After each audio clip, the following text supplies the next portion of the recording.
Hi friends, welcome back to my YouTube channel. ಯಾರೆಲ್ಲ ನಮ್ಮ ಚಾನಲನ್ನು ಸಬ್ಸ್ಕ್ರೈಬ್ ಮಾಡದೆ ನೋಡ್ತಾ ಇದ್ದೀರಾ, ಪ್ಲೀಸ್ ಸಬ್ಸ್ಕ್ರೈಬ್ ಮಾಡಿ ಸಪೋರ್ಟ್ ಮಾಡಿ ಫ್ರೆಂಡ್ಸ್. ಹಾಗೆ ಈ ವಿಡಿಯೋ ಇಷ್ಟ ಆದಲ್ಲಿ ಪ್ಲೀಸ್ ಒಂದು ಲೈಕ್ ಮಾಡೋದನ್ನ ಮರಿಬೇಡಿ. ನಿನ್ನ ಜೊತೆ ನನ್ನ ಕತೆ ನಾಳಿನ ಸಂಚಿಕೆಯಲ್ಲಿ ಏನಾಗುತ್ತೆ ಅಂತ ನೋಡೋಣ ಬನ್ನಿ. ಸಂಚಿಕೆ ಶುರುವಿನಲ್ಲಿ ತಾಯಣ್ಣಗೂ ನನಗೆ ಗೊತ್ತಿರಲಿಲ್ಲ ಕಣೋ ಅಜಿತ್, ಅವಳು ಸಾಕ್ಷಿ ರಾಣನ್ ಮಗಳು ಅಂತ ಸತ್ಯಣ್ಣ ಹೇಳ್ತಾ ಇರ್ತಾರೆ. ಸತ್ಯಣ್ಣ, ನೀವೇನೇ ಹೇಳಿದ್ರು ಅಷ್ಟೇ, ನಾನು ನಿಮ್ಮನ್ನ ಸತ್ಯಣ್ಣ ಅಂತ ಕರಿತಿದ್ದೆ, ಆದರೆ ನಮ್ಮ ಅಣ್ಣನ್ ಅಷ್ಟೇ ನಿನಗೆ ಬೆಲೆ ಕೊಡ್ತಾ ಇದ್ದೆ, ಅದಕ್ಕೆ ನಿಮಗೆ ಸತ್ಯಣ್ಣ ಅಂತ ಕರಿತಾ ಇದ್ದೆ. ರಾಮ್ ಅವರು, ಸತ್ಯ ನಿನಗೆಲ್ಲ ಗೊತ್ತಿದ್ದು ಈ ರೀತಿ ಮಾಡ್ಬಿಟ್ಟಲ್ಲೋ ಸತ್ಯ, ನಿನ್ನ ಈ ಮನೆ ಮಗ ಅಂತ ಅನ್ಕೊಂಡಿದ್ವಿ, ನೀನು ನಮಗೆ ಮೋಸ ಮಾಡ್ಬಿಟ್ಟಲ್ಲೋ ಅಂತ ಹೇಳಿ ಸತ್ಯಣ್ಣಗೆ ಮನೆಯವರೆಲ್ಲ ಬೈತಾ ಇರ್ತಾರೆ. ಸಾಹೇಬ್ರೆ, ದಯವಿಟ್ಟು ಸತ್ಯಣ್ಣಗೆ ಏನು ಅನ್ಬೇಡಿ, ಸತ್ಯಣ್ಣಂದು ಏನು ತಪ್ಪಿಲ್ಲ. ಸತ್ಯಣ್ಣ, ನೀವು ನನ್ನ ಇನ್ಫಾರ್ಮೇಶನ್ ಎಲ್ಲ ರಾಣಂಗೆ ಲೀಕ್ ಮಾಡಿದ್ದೀರಾ ಅನ್ನೋ ಒಂದೇ ಒಂದು ಕಾರಣಕ್ಕೆ ನಾನೀಗ ಅರೆಸ್ಟ್ ಮಾಡಲೇಬೇಕಾಗಿದೆ. ನೀವು ಒಬ್ಬ ಲಾಯರ್ ಆಗಿ ಇಷ್ಟು ಸಾಮಾನ್ಯ ಪ್ರಜ್ಞೆನೂ ಇಲ್ದ ಇರೋ ತರ ನಡ್ಕೊಂಡಿರೋದು ನಿಮ್ಮ ಒಂದು ದಡ್ತನ ತೋರಿಸುತ್ತೆ. ಸಾಕ್ಷಿ ಕೊಟ್ಟಿರೋ ಪೆನ್ನಿಂದ ನಂಬಿ ಇನ್ಫಾರ್ಮೇಶನ್ ಎಲ್ಲ ನೀವು ಲಾಕ್ ಮಾಡಿಬಿಟ್ರಿ. ಒಂದು ದೃಷ್ಟಿಕೋನದಲ್ಲಿ ನಾನು ನನ್ನ ಕೆಲಸನ ಮಾಡಲೇಬೇಕಾಗಿದೆ, ನನಗೆ ಬೇರೆ ದಾರಿನೇ ಇಲ್ಲ, ನಿಮ್ಮನ್ನ ಅರೆಸ್ಟ್ ಮಾಡಲೇಬೇಕು ಸತ್ಯಣ್ಣ ಅಂತ ಅಜಿತ್ ಹೇಳ್ತಾರೆ. ಆಗ ಮನೆಯವರೆಲ್ಲ ತುಂಬಾನೇ ಶಾಕ್ ಆಗ್ತಾರೆ. ಏಬ್ರೆ, ಸತ್ಯಣ್ಣನ ಅರೆಸ್ಟ್ ಮಾಡ್ತಾ ಇದ್ದೀರಾ? ದಯವಿಟ್ಟು ಸಾಹೇಬ್ರೆ, ಸರಿ ಮಾನವೀಯತೆ ದೃಷ್ಟಿಯಿಂದ ನೋಡಿ, ಸತ್ಯಣ್ಣಗೆ ಇದೆಲ್ಲ ಗೊತ್ತೇ ಇಲ್ಲ, ತಿಳಿದೇ ಆಗಿರೋ ತಪ್ಪಿಗೆ ಯಾಕೆ ಈ ರೀತಿ ಮಾಡ್ತಾ ಇದ್ದೀರಾ ನೀವು? ನಿಮ್ ಪ್ರಾಣ ಸ್ನೇಹಿತನ್ನೇ ನೀವು ಅರೆಸ್ಟ್ ಮಾಡ್ತೀರಾ? ಭೂಮಿ ರಿಕ್ವೆಸ್ಟ್ ಮಾಡ್ಕೊಂತಾ ಇರ್ತಾಳೆ. ಸತ್ಯಣ್ಣಗೆ ಇದೆಲ್ಲ ಗೊತ್ತಿಲ್ಲದೆ ಆಗಿರೋದು, ಅವ್ರು ಗೊತ್ತಿದ್ರೆ ಈ ತರ ಕೆಲಸ ಮಾಡ್ತಾ ಇದ್ರಾ?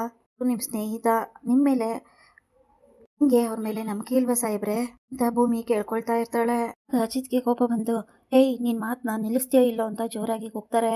ಇಲ್ಲಿ ನನ್ಗೆ ನಿನ್ ಗಂಡ ಆಗಿರ್ಬೋದು, ಆದ್ರೆ ನಾನೊಬ್ಬ ಪೊಲೀಸ್ ಇನ್ಸ್ಪೆಕ್ಟರ್, ಡ್ಯೂಟಿನ ನಾನು ಮಾಡ್ಲೇಬೇಕಾಗತ್ತೆ.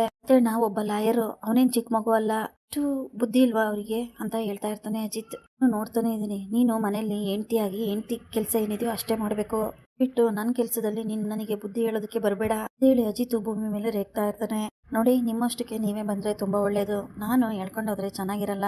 ಸತ್ಯಣ್ಣಂಗೆ ಹೇಳಿ ಆಚೆ ಹೋಗ್ತಾನೆ ಅಜಿತ್. ಸತ್ಯಣ್ಣಂಗೆ ಅಜಿತ್ ಮಾತುಗಳನ್ನ ಕೇಳಕ್ಕಾಗದೆ ಅಲ್ಲೇ ಕುಸ್ತು ಬೀಳ್ತಾರೆ. ಕಡೆ ಹೋಗಿರೋ ಅಜಿತ್ ತಿರುಗಿ ನೋಡಿದಾಗ ಸತ್ಯಣ್ಣ ಬೇರೆ ದಾರಿ ಇಲ್ಲದೆ ಅಲ್ಲಿಂದ ಎದ್ದೋಗ್ತಾರೆ. ಸತ್ಯ, ನಿನ್ ಫೋನು ಇಲ್ಲೇ ಬಿಟ್ಟು ಹೋಗ್ತಾ ಇದೆಯಲ್ಲ, ಎತ್ಕೊಂಡು ಹೋಗ್ತಾ ಇರು ಅಂತ ದೇವಯಾನಿ ಹೇಳ್ತಾಳೆ. ದೇವಯಾನಿಗೆ ಸತ್ಯ ಮತ್ತೆ ಅಜಿತ್ನ ದೂರ ಮಾಡೋದು ದೊಡ್ಡ ವಿಷಯನೇ ಆಗಿರುತ್ತೆ, ಆದ್ರೆ ಇಷ್ಟು ಬೇಗ ಇಷ್ಟು ಸಲೀಸಾಗಿ ಆಯ್ತು ಅಂತ ದೇವಯಾನಿಗೆ ತುಂಬಾನೇ ಖುಷಿ ಆಗ್ತಾ ಇರುತ್ತೆ. ಈ ಕಡೆ ಸ್ಟೇಷನ್ಗೆ ಬಂದ್ಮೇಲೆ ಅಜಿತ್ ಸತ್ಯನ ಕರ್ಕೊಂಡ್ಬಂದು ಡೈರೆಕ್ಟ್ ಸೆಲ್ಗೆ ಕಳಿಸ್ತಾರೆ. ಅಲ್ಲಿದ್ದವ್ರಿಗೆಲ್ಲ ತುಂಬಾನೇ ಶಾಕ್ ಆಗುತ್ತೆ. ಇದೇನಿದು, ಇವ್ರ ಫ್ರೆಂಡ್ ಅಲ್ವಾ ಇವರು, ಇವ್ರನ್ನೇ ಅರೆಸ್ಟ್ ಮಾಡಿದಾರಲ್ಲ ಅಂತ. ಸಾಹೇಬ್ರೆ, ಯಾಕೆ ಸಾಹೇಬ್ರೆ ಏನಾಯ್ತು ಅಂತ ಕೇಳಿದಾಗ, ಅವ್ರು ಊಟ ತಿಂದಿಲ್ಲ ಅನ್ಸುತ್ತೆ, ಅವರಿಗೆ ಊಟದ ವ್ಯವಸ್ಥೆ ಮಾಡಿ ಅಜಿತ್ ಅಲ್ಲಿರೋ ಕಾನ್ಸ್ಟೇಬಲ್ಗೆ ಹೇಳ್ತಾರೆ. ಏನ್ ಮಾಡ್ತಿದ್ದೀರಾ ಸಾಹೇಬ್ರೆ, ಅವ್ರು ನಿಮ್ ಸ್ನೇಹಿತರು, ಅವ್ರನ್ನ ಯಾಕೆ ಸೆಲ್ಗೆ ಹಾಕಿದ್ರ ಅಂದಾಗ ಹೇಳ್ದಷ್ಟು ಮಾಡಿ ಅಂತ ಅಜಿತ್ ಹೇಳ್ತಾರೆ. ಕಡೆ ಭೂಮಿ ಓಡಿ ಓಡಿ ಬರ್ತಾಳೆ. ಭೂಮಿ ಸತ್ಯನ ಸ್ವಂತ ಅಣ್ಣನ ತರ ಅನ್ಕೊಂಡಿರ್ತಾಳೆ. ಸಾಹೇಬ್ರೆ, ಏನಂತ ಅನ್ಕೊಂಡಿದ್ದೀರಾ ನೀವು? ಈ ಕಡೆ ಸತ್ಯ ಭೂಮಿ ಬಂದಿದ್ ನೋಡಿ ತುಂಬಾನೇ ಬೇಜಾರ್ ಮಾಡ್ಕೊಂತಾರೆ. ನಾನಿದ್ದೀನಿ ನಿಮಗೆ ಅಂತ ಹೇಳ್ಬಿಟ್ಟು, ಸಾಹೇಬ್ರೆ ಈ ಕೋಡ್ ಏನಾದ್ರು ಬಂದ್ಬಿಡ್ತಾ ಇಲ್ಲ ಕಿರೀಟ ಬಂದ್ಬಿಡ್ತಾ, ನಾವೆಲ್ಲ ಹೊಗಳ್ತಾ ಇದೀವಿ ಅಂತ ಅನ್ಕೊಂಡು ಕಿರೀಟ ಬಂದಿರೋರ್ ತರ ಆಡ್ತಾ ಇದ್ದೀರಾ? ನೀವು ಸತ್ಯಣ್ಣಂದ್ ಏನ್ ತಪ್ಪಿದೆ ಅಂತ ಹೇಳ್ಬಿಟ್ಟು ಅರೆಸ್ಟ್ ಮಾಡಿದ್ರಿ, ತಿಳಿದೇ ಆಗಿರೋದು, ಇದನ್ನೆಲ್ಲ ಸಾಕ್ಷಿ ಮಾಡಿರೋದು.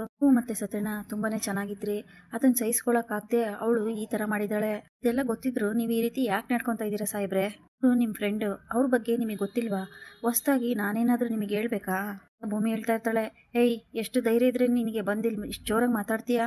ಹೆಂಡತಿ ಆಗಿದ್ರೆ ಮನೆಗಷ್ಟೇ, ನಾನು ಇನ್ಸ್ಪೆಕ್ಟರ್, ಇಲ್ಲಿ ಸಾಮಾನ್ಯ ವ್ಯಕ್ತಿ ಅಷ್ಟೇ ಅಂದಾಗ, ಸಾಹೇಬ್ರೆ ನಾವು ಸಾಮಾನ್ಯ ವ್ಯಕ್ತಿ ಆದ್ರೂ ಅಷ್ಟೇ ಸಂಬಂಧಗಳು ಇದ್ದೇ ಇರುತ್ತೆ ತಾನೇ, ನಿಮ್ಮ ಹೆಂಡತಿ ನೀವು ನನ್ನ ಗಂಡ ಅಂದಾಗ 1 ವರ್ಷದ ಕಾಂಟ್ರಾಕ್ಟ್ ಮದ್ವೆ, ಮನೇಲಿ ಮಾತ್ರ ನೀನ್ ಅಧಿಕಾರ ಚಲಾಯಿಸು, ಇಲ್ಲಲ್ಲ ಅಂದಾಗ, ಸಾಹೇಬ್ರೆ ಸಾಕು ಸುಮ್ಮನೆ ಇರಿ, ಹಾಗಾದ್ರೆ ನೀವು ಕೆಲ್ಸಕ್ಕೆ ಬಂದ್ರೆ ಸಂಬಂಧಗಳೆಲ್ಲ ಕಳೆದೋಗ್ಬಿಡುತ್ತಾ? ಆಯ್ತು, ಹಾಗಾದ್ರೆ ನಾನು ನಿಮ್ಮ ಹೆಂಡತಿಯಾಗಿ ಇಲ್ಲಿ ಬಂದು ಮಾತಾಡ್ತಾ ಇಲ್ಲ, ಸತ್ಯಣ್ಣನ ತಂಗಿಯಾಗಿ ಮಾತಾಡ್ತಾ ಇದ್ದೀನಿ. ನನ್ನದು ಯಾವುದೇ ತಪ್ಪಿಲ್ಲ, ಸತ್ಯಣ್ಣಂಗೆ ಗೊತ್ತಿಲ್ಲದೆ ಇದೆಲ್ಲ ಆಗೋಗಿದೆ, ಗೊತ್ತಿದ್ದು ನೀವ್ಯಾಕೆ ಈ ರೀತಿ ನಡ್ಕೊಂತಿದ್ದೀರಾ ಅಂದಾಗ, ಗೊತ್ತೋ ಗೊತ್ತಿಲ್ದೋ ಇಲ್ಲ ನನಗೆ ಗೊತ್ತಿಲ್ಲ, ಸತ್ಯಣ್ಣ ಏನ್ ಚಿಕ್ಕ ಮಗು ಅಲ್ಲ, ಒಬ್ಬ ಒಳ್ಳೆ ಲಾಯರ್, ಒಬ್ಬ ಲಾಯರ್ಗೆ ಬೆನ್ನಲ್ಲಿ ಕ್ಯಾಮ್ರಾ ಇದೆ ಅಂತ ಗೊತ್ತಾಗಲ್ವಾ? ಇದನ್ನ ಯಾರು ನಂಬೋದಿಲ್ಲ. ಇದು ಸಾಕ್ಷಿ ಮಾಡಿರೋದೆಲ್ಲ ಸಾಹೇಬ್ರೆ, ಸತ್ಯಣ್ಣಂದು ಏನು ತಪ್ಪಿಲ್ಲ ಅಂದಾಗ, ನೋಡೋ ಇಲ್ಲಿ ಸುಮ್ಮನೆ ಮಾತಾಡ್ಬೇಡ, ನಿಂಗಷ್ಟು ಧೈರ್ಯ ಇದ್ರೆ ಒಬ್ಬ ಲಾಯರ್ನ ಕರ್ಕೊಂಬಂದು ಬೇಲ್ ಕೊಟ್ಟು ಸತ್ಯಣ್ಣನ ಬಿಡಿಸ್ಕೊಂಡೋಗು, ನೀನ್ ಬಂದು ಅವ್ರನ್ನ ಆಚೆ ಬಿಡಿ ಅಂದ್ರೆ ನಾನು ಯಾವುದೇ ಕಾರಣಕ್ಕೂ ಬಿಡೋಕ್ ಸಾಧ್ಯ ಇಲ್ಲ. ಅಜಿತ್ ಹೇಳ್ತಾರೆ. ಆಯ್ತು ಅಂತ ಹೇಳಿ ಭೂಮಿ ಕೋಪ ಮಾಡ್ಕೊಂಡು ಅಲ್ಲಿಂದ ಹೊರಟೋಗ್ತಾಳೆ. ಅಜಿತ್ಗೆ ತುಂಬಾನೇ ನೋವಾಗ್ತಾ ಇರುತ್ತೆ, ಆದ್ರೂ ಯಾರ ಮುಂದೆನೂ ತೋರ್ಸ್ಕೊಳಲ್ಲ. ನೀವೆಂತ ಕೆಲಸ ಮಾಡ್ಬಿಟ್ರಿ, ನೀವು ಮೋಸ ಹೋಗ್ಬಿಟ್ರಿ, ನಾನೆಲ್ಲರ ದೃಷ್ಟಿಲೂ ಕೆಟ್ಟವನಾಗ್ಬಿಟ್ನಲ್ಲ, ಪ್ರಾಣ ಸ್ನೇಹಿತನ್ನೇ ನಾನು ಅರೆಸ್ಟ್ ಮಾಡೋ ರೀತಿ ಆಗೋಯ್ತಲ್ಲ ಅಂತ ಅಜಿತ್ ಸಹ ಕಣ್ಣಲ್ಲಿ ನೀರಾಗ್ತಾ ಇರ್ತಾನೆ. ಈ ಕಡೆ ಅಶ್ವಿನಿ ತುಂಬಾನೇ ಕೋಪ ಮಾಡ್ಕೊಂಡು ಸಾಕ್ಷಿ ಮನೆಗೆ ಬರ್ತಾಳೆ. ಸಾಕ್ಷಿ ಟೆರೆಸ್ ಮೇಲೆ ಬಂದು ನಿಂತ್ಕೊಂಡು ಅಳ್ತಾ ಇರ್ತಾಳೆ. ಈ ಅಶ್ವಿನಿ ಬಂದು ಅಕ್ಕ ಅಂತ ಕೂಗ್ತಾಳೆ. ಆಗ ಸಾಕ್ಷಿ ಅಶ್ವಿನಿ ನೋಡಿ ಅಶ್ವಿನಿ ಅಂತ ಹೇಳಿ ಓಡ್ ಬರ್ತಾಳೆ. ಯಾಕೆ ಅಳ್ತಿದ್ಯಾ ಅಂದಾಗ, ನಾನು ಅಪ್ಪನ ಜೊತೆನೇ ಇದ್ದು ಏನು ಮಾಡಕ್ ಆಗ್ತಾ ಇಲ್ಲ, ನೀನ್ ಒಬ್ಳೆ ಮಗಳಲ್ಲ, ರಾಣ ಅಪ್ಪಂಗೆ ನಾನು ಮಗಳೇ. ಸಾಕ್ಷಿ ಮತ್ತು ಅಶ್ವಿನಿ ಇಬ್ಬರು ರಾಣನ ಮಗಳೇ ಆಗಿರ್ತಾರೆ. ಅಜಿತ ನನ್ನ ಕಣ್ ಮುಂದೆನೆ ಅಪ್ಪನ್ನ ಅರೆಸ್ಟ್ ಮಾಡಿ ಸೆಲ್ಗಾಕ್ತಾ. ಹೀಗೆ ರಕ್ತ ಕುದಿತಾ ಇದೆ, ನನ್ನ ಕೈಲಿ ಏನು ಮಾಡೋಕ್ಕಾಗ್ತಾ ಇಲ್ವಲ್ಲ ಅಂತ. ನೀನೊಬ್ಳೆ ರಾಣ ಅಪ್ಪನ ಮಗಳಲ್ಲ, ನಾನು ರಾಣ ಅಪ್ಪನ ಮಗಳೇ. ಅಷ್ಟೇ ರಕ್ತ ಕುದಿತಾ ಇದೆ, ಅವನನ್ನ ಏನಾದ್ರೂ ಮಾಡಿ ಮುಗಿಸ್ಬೇಕು ಅಂತ. ಮನೆಯವ್ರನ್ನ ಎಲ್ಲರನ್ನೂ ಸಹ ಬೀದಿಗೆ ಎಳಿತೀನಿ, ನೀನು ಬೇಜಾರು ಮಾಡ್ಕೋಬೇಡಕ್ಕ ಅಂತ ಅಶ್ವಿನಿ ಹೇಳ್ತಾಳೆ. ಆ ರೀತಿ ನೋಡೋದಕ್ಕೆ ನಂಗೊಂದು ಸ್ವಲ್ಪನೂ ಇಷ್ಟ ಆಗ್ತಾ ಇಲ್ಲ. ನನ್ನ ಕೈಲಿ ಏನು ಮಾಡಕ್ ಆಗ್ತಾ ಇಲ್ವಲ್ಲ ಅಶ್ವಿನಿ ಅಂತ ಸಾಕ್ಷಿ ಹೇಳ್ತಾಳೆ. ನೀನ್ ಏನು ಬೇಜಾರು ಮಾಡ್ಕೋಬೇಡ ಅಕ್ಕ, ಅದನ್ನೆಲ್ಲ ನಾನ್ ನೋಡ್ಕೊಂತೀನಿ. ಸಾಕ್ಷಿಯ ಸತ್ಯ ಏನಾದ ಅಂತ ಕೇಳ್ತಾಳೆ. ಅಕ್ಕ, ನೀವ್ ಅನ್ಕೊಂಡಂಗೆ ಅಜಿತ್ ಸತ್ಯನ ಅರೆಸ್ಟ್ ಮಾಡ್ದ. ಪಾಪ ಸತ್ಯ ಅಜಿತ್ ನೆರಳ್ ತರ ಇದ್ದ, ಅವನ್ನೇ ಅರೆಸ್ಟ್ ಮಾಡಿದಾನೆ ಅಂದ್ರೆ ಈಗ ನನ್ನ ಮನ್ಸಿಗೆ ಸಮಾಧಾನ ಆಗ್ತಾ ಇದೆ. ನೀನೇನು ಬೇಜಾರಾಗ್ಬೇಡ, ನೀನ್ ಹೋಗಿ ನ್ಯೂಯಾರ್ಕಲ್ಲಿ ಸೆಟ್ಲ್ ಆಗು. ದೇವರ ಸನ್ನಿಧಿ ಕುಟುಂಬದವ್ರನ್ನ ಎಲ್ಲರನ್ನೂ ಸಹ ನಾನು ಬೀದಿಗೆ ಎಳಿತೀನಿ. ಅಜಿತ್ನ ಕೊಲೆ ಮಾಡೋದು ನನ್ ಗುರಿ ಅಂತ ಅಶ್ವಿನಿ ಹೇಳ್ತಾಳೆ. ಈ ಸಾಕ್ಷಿ ಮತ್ತೆ ಅಶ್ವಿನಿ ಇಬ್ರು ಸಹ ರಾಣನ್ ಮಕ್ಕಳೇ ಆಗಿರ್ತಾರೆ. ಅಶ್ವಿನಿ ದೇವಸ್ಥಾನಕ್ಕೆ ಬಂದಿರ್ತಾಳೆ. ನಮ್ ತಂದೆ ಹೆಸರಲ್ಲಿ ಅರ್ಚನೆ ಮಾಡಿ, ನಮ್ ತಂದೆ ಹೆಸರು ರಾಣ, ಚಿಕ್ಕ ನಕ್ಷತ್ರ ಅಂತ ಹೇಳ್ಬಿಟ್ಟು ಪೂಜೆ ಮಾಡಿಸ್ಬಿಟ್ಟು ದೇವ್ರ ಹತ್ರ ಬೇಡ್ಕೊಂತಾ ಇರ್ತಾಳೆ. ಅಪ್ಪ ಭಗವಂತ, ದೇವರ ಸನ್ನಿಧಿ ಮನೆ ತಂದವ್ರನ್ನೆಲ್ಲ ನಾನು ಹರಾಜಾಕ್ಬೇಕು, ಮನೆಯವ್ರನ್ನೆಲ್ಲ ಸಾಯಿಸಿ ಅವ್ರ ಪಿಂಡ ಪ್ರದಾನನ ನಾನ್ ಮಾಡ್ಬೇಕು. ಇಲ್ಲಿವರೆಗೂ ನನ್ನ ನಾಲ್ಗೆಗೆ ನಾನು ಸಿಹಿ ತೋರ್ಸಲ್ಲ. ನಾನ್ ಮಾಡ್ತಾ ಇರೋ ಸಂಕಲ್ಪ ಇದಕ್ಕೆಲ್ಲ ನೀನ್ ಫಲ ಕೊಡ್ಲೇಬೇಕು ಭಗವಂತ ಅಂತ ದೇವ್ರ ಹತ್ರ ನಿಂತ್ಕೊಂಡು ಈ ರೀತಿ ಅಶ್ವಿನಿ ಕೇಳ್ತಾ ಇರ್ತಾಳೆ. ಅಜಿತ್, ನಾನ್ ಮಾತ್ರ ನಿನ್ನ ಸುಮ್ಮನೆ ಬಿಡೋದಿಲ್ಲ, ಆ ಮನೆಯವರು ಪ್ರತಿಯೊಬ್ರು ಬೀದಿಗೆ ಬರಲೇಬೇಕು ಅಂತ ಅನ್ಕೊಂಡು ಮನೆ ಕಡೆ ಬರ್ತಾಳೆ. ಇವರೆಲ್ಲ ಗಾರ್ಡನ್ ಅಲ್ಲಿ ಕುತ್ಕೊಂಡು ಮಾತಾಡ್ತಾ ಇರ್ತಾರೆ. ಶ್ರವಣ್, ಮನಸ್ವಿನಿ ನೋಡಿದ್ರ ಬೆಳಗಿಂದ ಇಲ್ಲೂ ಕಾಣ್ತಾ ಇಲ್ಲ. ಶ್ರವಣ್ ಕೇಳ್ತಾರೆ, ಇಲ್ಲ ಕೋಣ ಶ್ರವಣ, ನಾನು ನೋಡ್ಲಿಲ್ಲ ಅಂದಾಗ ಮನಸ್ವಿನಿ ಬೆಳಗಿಂದ ಎಲ್ಲೂ ಕಾಣಿಸ್ತಾ ಇಲ್ಲ ಅಂತ ಅಜ್ಜಿನಿ ಹೇಳ್ತಾರೆ. ಕೇಳ್ತೆ ಅವಳು ಎಲ್ಲೋದ್ಲು ಅಂತಾನೆ ಗೊತ್ತಾಗ್ತಿಲ್ವಲ್ಲ, ಎಲ್ಲೋದ್ಲು ಅವಳು ಅಂತ ಶ್ರವಣ್ ಗಾಬರಿಯಾಗಿರ್ತಾರೆ. ಅಷ್ಟರಲ್ಲಿ ಪೂಜೆ ಬುಟ್ಟಿ ಹಿಡ್ಕೊಂಡು ಅಶ್ವಿನಿ ಬರ್ತಾಳೆ. ಅವಳೇ ಬಂದ್ಲು.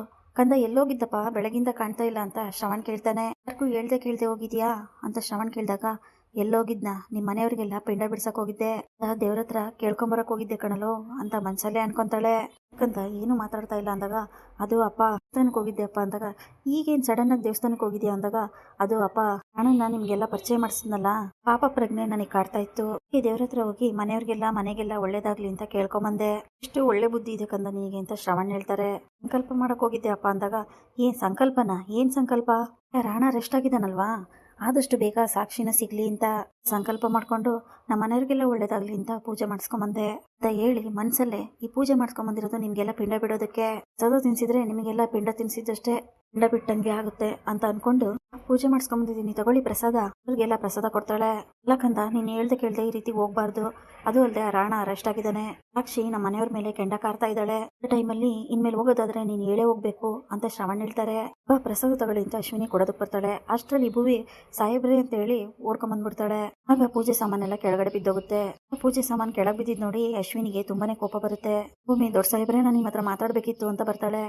ಏಯ್, ನಿಂಗೇನ್ ಗೊತ್ತಾಗೋದಿಲ್ವೇನೆ, ಸಾಮಾನೆಲ್ಲ ಕೆಳಗೆ ಬೀಳಿಸ್ಬಿಟ್ಟಲ್ಲ. ಅಶ್ವಿನಿ ಕೋಪ ಮಾಡ್ಕೊಂಡು ಭೂಮಿ ಕೆನ್ನೆಗೆ ಹೊಡೆಯೋದಕ್ಕೆ ಅಂತ ಹೋಗ್ತಾಳೆ. ಏಯ್, ಏನ್ ಮಾಡ್ತಾ ಇದೀಯ ನೀನು ನಿನ್ ಲಿಮಿಟ್ ನ ಮೀರ್ತಾ ಇದೀಯಾ. ಅಲ್ಲ, ನೀನೇನು ಅವಳೊಂಚೂರು ಪೂಜೆ ಸಾಮಾನು ಬೀಳ್ಸಿದ್ದಕ್ಕೆ ಅವಳು ಕೆನ್ನೆಗೆ ಹೊಡೆಯಕ್ಕೆ ಹೋಗ್ತಾ ಇದೀಯಾ, ಅಷ್ಟು ದೊಡ್ಡೋಳ ನೀನು, ಯಾಕೆ ಇಷ್ಟು ಕೋಪ ನಿನಗೆ. ಶ್ರವಣ್ ಹೇಳ್ತಾ ಇರ್ತಾರೆ, ಅದು ಹಂಗಲ್ಲಪ್ಪ, ಪೂಜೆ ಸಾಮಾನೆಲ್ಲ ಕೆಳಗೆ ಬಿದ್ದಿದ್ಕೆ ನನಗೆ ತುಂಬಾನೇ ಬೇಜಾರಾಗೋಯ್ತು, ನಾನು ತುಂಬಾ ಪ್ರೀತಿಯಿಂದ ಭಕ್ತಿಯಿಂದ ಪೂಜೆ ಮಾಡಿಸ್ಕೊಂಬಂದಿದ್ದೆ. ಅಶ್ವಿನಿ ಹೇಳ್ತಾಳೆ, ಹಾಗಂತ ನೀನ್ ಸಿಕ್ತವ್ರ ಮೇಲೆಲ್ಲ ಕೈ ಮಾಡಿದ್ರೆ ನೀನು ಗೊತ್ತು ಗುರಿ ಇಲ್ದೋಳಲ್ಲ, ಅವಳೇನಂತ ದೊಡ್ಡ ತಪ್ಪು ಮಾಡಿದ್ಲು ಅಂತ ಕೈ ಮಾಡ್ತೀಯಾ ನೀನು. ಶ್ರವಣ್ ಅಶ್ವಿನಿಗೆ ಬೈತಾರೆ. ಇದೆ ಕೈ ಇದೆ ಅಂತಂದು ಎಲ್ಲರಿಗೂ ಹೊಡೆಯಕ್ ಹೋಗೋದಲ್ಲ, ಕೋಪದಲ್ಲಿ ಹೊಡೆದ್ಬಿಟ್ಟೆ ಅಜ್ಜಿ ಅಂತ ಅಶ್ವಿನಿ ಹೇಳ್ತಾಳೆ. ಎಷ್ಟೋ ಜನಕ್ಕೆ ಪ್ರಾಣನೇ ಹೋಗಿದೆ, ಯಾಕೆ ಅಜಿತ್ ಹೆಂಡತಿ ಮೇಲೆ ಕೈ ಮಾಡಕ್ ಹೋಗಿದ್ಯಾ, ಅಷ್ಟು ದುರಂಕಾರನ ನಿನಗೆ ಸಹ ಬೈತಾರೆ. ಆಗ ಅಶ್ವಿನಿ ಕೋಪ ಮಾಡ್ಕೊಂಡು ಮನ್ಸಲ್ಲೇ, ಎಲ್ಲ ನನಗೆ ಬೈತೀರೇನ್ರೋ, ಸದ್ಯದ್ರಲ್ಲಿ ನಿಮ್ಗೆಲ್ಲ ಚಟ ಕಟ್ತೀನಿ ಅಂತ ಅನ್ಕೊಂತಾ ಇರ್ತಾಳೆ. ದೊಡ್ಡ ಸಾಹೇಬ್ರೆ, ಅಶ್ವಿನಿದು ಏನು ತಪ್ಪಿಲ್ಲ, ನಾನೇ ಅರ್ಜೆಂಟಲ್ಲಿ ಬಂದು ಡ್ಯಾಶ್ ಹೊಡೆದ್ಬಿಟ್ಟೆ, ಕ್ಷಮಿಸಿ ಮನಸ್ವಿನಿಯವರೇ ಅಂತ ಹೇಳ್ಬಿಟ್ಟು ಸಾಮಾನೆಲ್ಲ ಎತ್ಕೊಂತಾಳೆ. ಭೂಮಿ, ಇವಾಗ ನನಗೊಂದು ಸಹಾಯ ಮಾಡ್ಬೇಕು, ನೀವೀಗ ನಮ್ಮ ಅಣ್ಣನ ಕಾಪಾಡ್ಬೇಕು, ಅಣ್ಣನ ನೀವೇ ಬೇಲ್ ಮೇಲೆ ಬಿಡಿಸ್ಬೇಕು ಹೇಳ್ತಾ ಇದೆಯಾ ನೀನು ಅಂದಾಗ, ಹೌದು ಸಾಹೇಬ್ರೆ, ಪಾಪ ಸತ್ತಣ್ಣ ಇಲ್ದೆ ಇದೆಲ್ಲ ನಡೆದೋಗಿರೋದು, ಸೆಲ್ ಒಳಗಿರೋದು ನೋಡಿ ನನ್ನ ಕೈಲಿ ಆಗ್ತಾ ಇಲ್ಲ, ಅವರು ಅಂತಿರೋದು ಅವ್ರೊಬ್ರೆ ಸಾಹೇಬ್ರೆ, ದಯವಿಟ್ಟು ಅವ್ರನ್ನ ಬಿಡಿಸಿ ಅಂದಾಗ, ನಿನಗೇನ್ ಬುದ್ಧಿ ಇಲ್ವಾ, ಅವನು ನಮ್ಗೆಲ್ಲರಿಗೂ ಮೋಸ ಮಾಡಿದಾನೆ, ಅಂತ ಮೋಸ ಮಾಡಿರೋನ್ನ ನಾವು ಬಿಡಿಸ್ಬೇಕಾ. ಅಶ್ವಿನಿ ಹೇಳ್ತಾ ಇರ್ತಾಳೆ. ಅಶ್ವಿನಿ ಅವರೇ, ದಯವಿಟ್ಟು ಸುಮ್ಮನೆ ಇದ್ಬಿಡಿ ಸಾಹೇಬ್ರೆ, ಏನಾದ್ರೂ ಮಾಡಿ ಅವ್ರಿಗೆ ಬೇಲ್ ಕೊಡ್ಸಿ ದೊಡ್ಡ ಸಾಹೇಬ್ರೆ. ಭೂಮಿ ಕೇಳ್ಕೊಂತಾ ಇರ್ತಾಳೆ, ನಿಂಗ್ ಬುದ್ಧಿ ಇಲ್ವಾ, ಅಜಿತ್ ಜೊತೆ ಇದ್ಕೊಂಡು ನಮ್ಮನೆ ಅನ್ನ ತಿಂದೆ ನಮ್ಗೆ ದ್ರೋಹ ಮಾಡಿದಾನೆ, ಇಲ್ದೇ ಇರೋ ಪ್ರೀತಿ ನಿನಗೇನೆ, ಅಜಿತ್ತೆ ಅರೆಸ್ಟ್ ಮಾಡ್ಕೊಂಡು ಹೋಗಿದ್ದಾನೆ, ಅದಕ್ಕೋಸ್ಕರ ನೀನ್ ಯಾಕೆ ಇಷ್ಟೊಂದು ಗೋಳಾಡ್ತಾ ಇದೀಯ ಅಂತ ಅಪ್ಪು ಹೇಳ್ತಾಳೆ. ಅಪ್ಪು ಅವರೇ, ಅದೆಲ್ಲ ಗೊತ್ತಾಗಲ್ಲ. ಪಾಪ ಸತ್ಯಣ್ಣ ಬೇಕು ಅಂತ ಈ ತಪ್ಪನ ಮಾಡಿಲ್ಲ. ಆ ಸಾಕ್ಷಿ ಪರಿಚಯ ಆಗೋದ್ಕಿಂತ ಮುಂಚೆನೆ ಅವಳು ರಾಣನ್ ಮಗಳು ಅಂತ ಗೊತ್ತಿರ್ಲಿಲ್ಲ. ಮುಂಚೆನೆ ಪೆನ್ ಕೊಟ್ಟಿದ್ಲು. ಅದಾದ್ಮೇಲೆ ಇವ್ರಿಗೆ ಗೊತ್ತಾಗಿರೋದು ದೊಡ್ಡ ಸಾಹೇಬ್ರೆ. ಅಣ್ಣನ ಏನು ಅಂತ ನಾವು ತುಂಬಾ ದಿನದಿಂದ ನೋಡಿದೀವಿ. ಅಂತ ನಂಬಿಕಸ್ಥ ವ್ಯಕ್ತಿ ತಪ್ಪು ಮಾಡೋದಕ್ಕೆ ಸಾಧ್ಯನೇ ಇಲ್ಲ ದೊಡ್ಡ ಸಾಹೇಬ್ರೆ. ಬಿಟ್ಟು ಅವ್ರನ್ನ ಬಿಡಿಸಿ ಅಂತ ಭೂಮಿ ಕೈ ಮುಗಿದು ಬೇಡ್ಕೊಂತಾಳೆ. ಚಿಕ್ಕ ಮಗುನ ನಮ್ಮನೆಗೆ ಇಷ್ಟೊಂದೆಲ್ಲ ದ್ರೋಹ ಮಾಡಿದಾನೆ, ಅವನಿಗೆ ಸರಿಯಾಗಿ ಮಾಡ್ದ ಗೊತ್ತು. ಆ ಸಾಕ್ಷಿ ಮೇಲಿರೋ ಪ್ರೀತಿಗೆ ಈ ತರ ಎಲ್ಲ ಕೆಲಸ ಮಾಡ್ಬಿಟ್ನೋ ಏನೋ, ಇದಕ್ಕೆ ನಂಬಿಕೆ ದ್ರೋಹ ಮಾಡ್ಬಿಟ್ನೋ ಏನೋ ಅಂತ ಅಜ್ಜಿ ಹೇಳ್ತಾರೆ. ದಯವಿಟ್ಟು ಆ ತರ ಎಲ್ಲ ಮಾತಾಡ್ಬೇಡಿ. ಸತ್ಯಣ್ಣ ತರದವ್ರಲ್ಲ. ವರ್ಷದಿಂದ ಸತ್ಯಣ್ಣನ ನಾವು ನೋಡ್ತಾ ಇದೀವಿ. ಸಾಕ್ಷಿ ಪೆನ್ ಕ್ಯಾಮ್ರಾ ಕೊಟ್ಟಿರೋದು ಸಹ ಅಜ್ಜಿ ಸತ್ಯಣ್ಣಂಗೆ ಗೊತ್ತಿಲ್ಲ. ಗೊತ್ತಿದ್ರೆ ಅವ್ರು ಈ ತರ ಕೆಲಸ ಮಾಡ್ತಿರ್ಲಿಲ್ಲ. ನೀನೇನ್ ಚಂದಮಾಮನ್ ಕತೆ ಹೇಳ್ತಾ ಇದೀಯಾ? ಆ ಪೆನ್ನಲ್ಲಿ ಕ್ಯಾಮ್ರಾ ಇರೋದು ಗೊತ್ತಿಲ್ವಾ? ಏನ್ ಚಿಕ್ಕ ಮಗುನ ಎಲ್ಲ ಗೊತ್ತಿರುತ್ತೆ ಅಂತ ಹೇಳ್ತಾಳೆ. ನೀನ್ ಹೇಳ್ತಾ ಇರೋದು ನೋಡಿದ್ರೆ ನನ್ ನಗು ಬರುತ್ತೆ. ಸತ್ಯ ಏನೋ ಇನ್ನು ಚಿಕ್ಕ ಮಗು ಅಲ್ಲ. ಇನ್ನಲ್ಲಿ ಕ್ಯಾಮ್ರಾ ಇದೆ ಅನ್ನೋದು ಚಿಕ್ಕ ಮಕ್ಕಳು ಕೈಲಿ ಕೊಟ್ರು ಗೊತ್ತಾಗುತ್ತೆ. ಬೇಕು ಅಂತಾನೆ ಮಾಡೋದ್ನೋ ಬೇಡ ಅಂತ ಮಾಡೋದ್ನೋ. ಆದ್ರೆ ನಮ್ ರಾಮಣ್ಣಗೆ ಎಷ್ಟು ಅವಮಾನ ಆಯ್ತು ನಿಂಗೆ ಗೊತ್ತು ತಾನೆ. ಇವನ್ ಮಾಡಿದ ಕೆಲಸದಿಂದ ನಮ್ ರಾಮಣ್ಣನ್ ಕರೆದು ಬಟ್ಟೆ ಎಲ್ಲ ಬಿಚ್ಚಿ ಮಾಡ್ದ. ಇವ್ರು ಸಾಯೋ ಲೆವೆಲ್ಗೆ ಹೋಗಿದ್ರು. ಅವ್ರನ್ನ ಈಗ ಅಜಿತ್ ಅರೆಸ್ಟ್ ಮಾಡಿದಾನೆ. ನೀನ್ ನೋಡಿದ್ರೆ ಇದು ಬಿಡ್ಸು ಅಂತ ಕೇಳ್ತಾ ಇದೆಯಲ್ಲ, ಏನಂತ ಹೇಳ್ಬೇಕೋ ಗೊತ್ತಾಗ್ತಿಲ್ಲ ಅಂತ ದೇವಯ್ಯನಿ ಹೇಳ್ತಾರೆ. ರಾಮ್ ಕೂಡ ದೇವಯ್ಯನಿ ನೀನ್ ಹೇಳ್ತಾ ಇರೋ ಸರಿಯಾಗಿ ಇದೆ ಅಂತ ಹೇಳ್ತಾರೆ. ಸಾಹೇಬ್ರೆ ನಿಮಗೆ ಸತ್ಯಣ್ಣ ಏನು ಅಂತ ಚೆನ್ನಾಗ್ ಗೊತ್ತು.